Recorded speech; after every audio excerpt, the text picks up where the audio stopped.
আমো ভাই বাবা ওনে মেসাইড আসেনি মেসেজ দি কিতা করতে ওনো ঠান্ডা লাগে রে আগুন ধরে যাম বাদে জাম্পার আনছি না আইস ধরে বেটা অন্য আগুন ধরে দিলে মেসেজ লাগেনি তে মেসলা তেকিলা আগুন ধরেইতে মেসলারে কোনো দরকার আছে নি বেটা মানে বড় মানে বইয়া মাতো আদু এখন বেটা হইলো ডিজিটাল যুগ এখন তুই অন্য মেসলাইট মারি আগুন ধরাইতি না আগুন তাবাইতে কই কিতা মারি আগুন ধরেইতে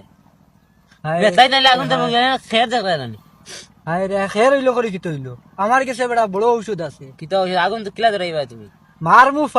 ফাদর লগে যে সময় মেসলাইট দি আগুন ধরাইবো বম মারতে আগুন ধরবো ও ফাতা লগে গ্যাসিং বারে কোন মারবা আগুন তো মেস মারবা ও মেস তাহলে বাবা লাগলো ইলা কিলা আগুন ধরবো মিয়া দিব না বুঝলি এ আমি ফাদ মারি দেই ফাদি মারি দেই না মারি দেই ফাদি নষ্ট করলে ভাই মিয়া খেরও বন্ধ করবো ফাদি মারিয়া দেখাই না আমার আগুন তো লাগতো না যা যা হর পাগলামি দেখা খায় না বলে সুন্দর কই দিমু আগুন ধরাইয়া ওখানে বুঝবো না যা হর